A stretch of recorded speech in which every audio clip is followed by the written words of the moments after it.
here we go, chapter 3. At this point, you guys are just about halfway finished with the first quarter, or the first kind of quarter section of the kind of geometry 1. So this is the halfway point, or we're about there. So let's keep working and let's get after it. So, chapter 3 is all about parallel lines and kind of lines that cross. So we're going to have to analyze the different types of lines.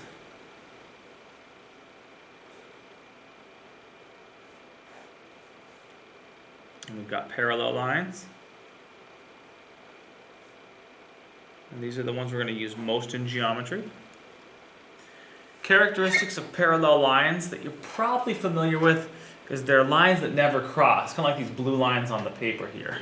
They never cross. We call those parallel lines.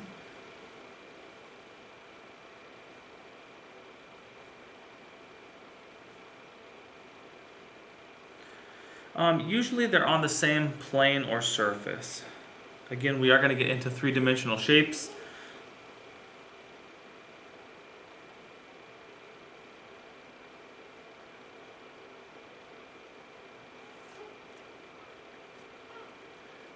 Here's what they look like.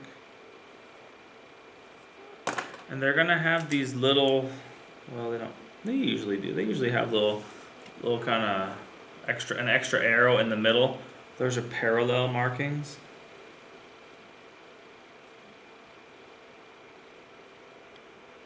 Kind of like the little ticks back from chapter 1, the congruent markings. These are parallel markings. And you're also gonna see this. And that's the parallel line symbol.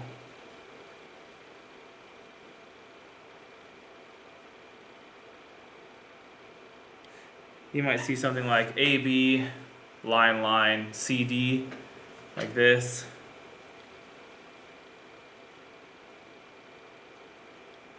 That would mean AB is parallel to CD. Okay.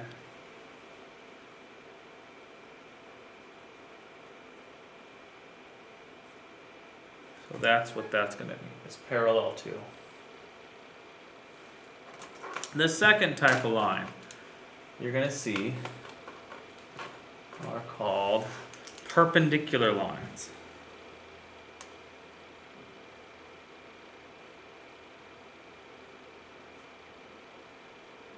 These guys are also common in geometry. And these are lines that intersect to form a 90. Or a right angle.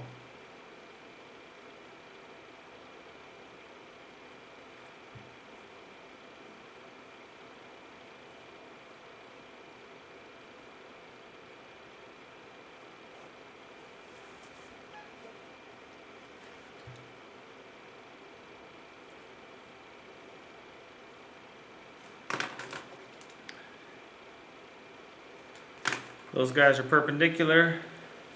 Now that's on a 2-dimensional plane, but a 3-dimensional plane, almost picture like a cereal box or an Amazon box.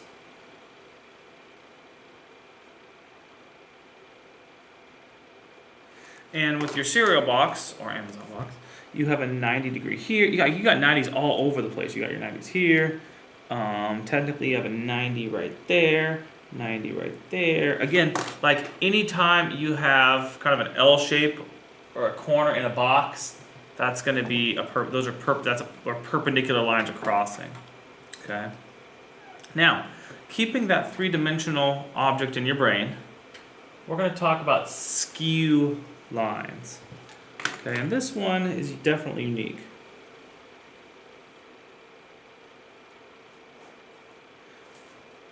So skew lines, these guys are lines on different planes. They never intersect.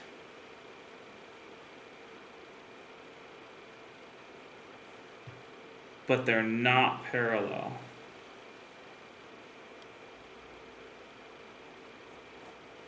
You might be like, man, Mr. Michelson, how's that possible? Well, I'll do a couple examples for you. I have my box here. A skew line would be like this edge right here and this bottom edge right here.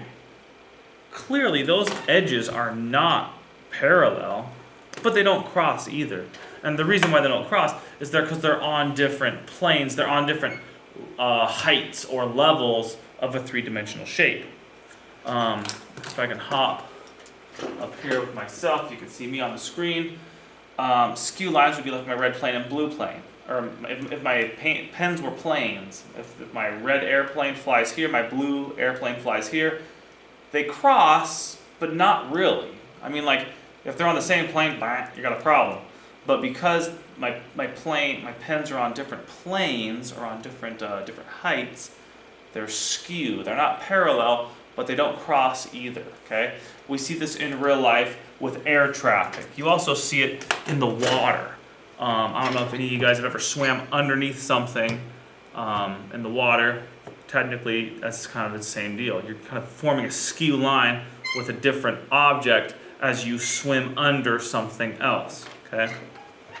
Again, you're not parallel with that object. You're swimming underneath it.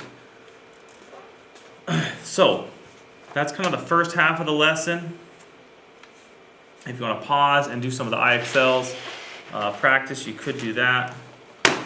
But the second piece is getting to line intersections and those relationships. And we have a keyword for that. It's called transversals. A transversal is a line that intersects two or more other lines.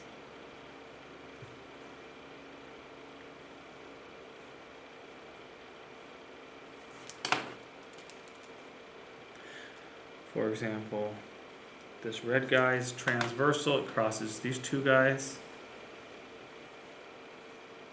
The lines don't always have to be parallel for it to be a transversal, but parallel lines are going to have more relationships. Okay. This guy's also a transversal.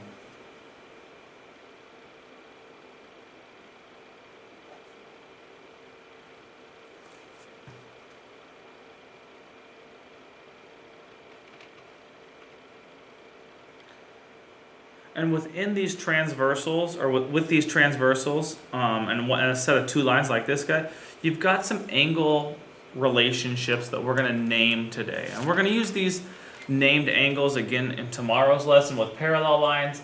But for today, we're going to be identifying these types of angles. So we have alternate interior.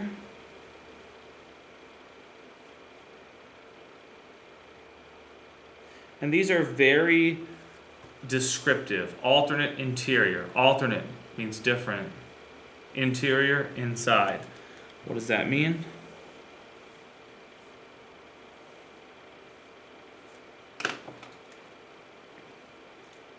Means this.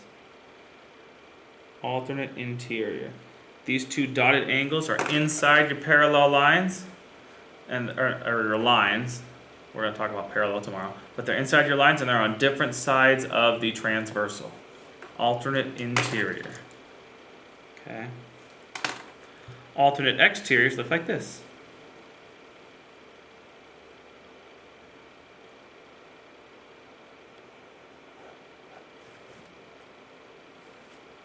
We've got lines, don't necessarily have to be parallel.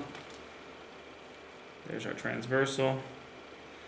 And alternate exterior. Alternate, exterior means outside, alternate, different sides. So if I have this angle would be alternate exterior because it's on the other side of the transversal and it's still outside those lines.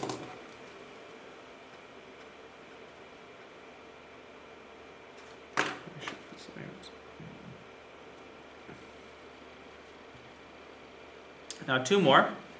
We've got corresponding angles.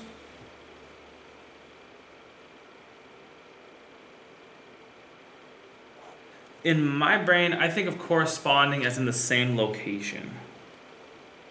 Okay. I'll talk about that in a moment.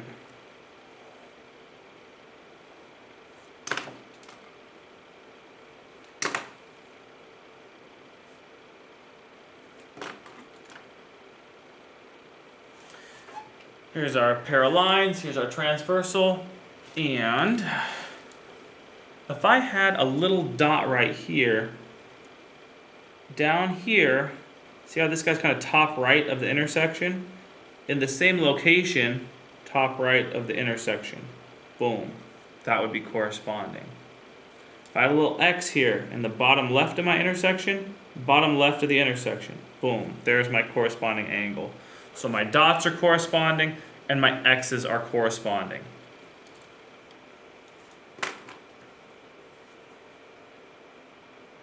And last for today, we have consecutive interior angles.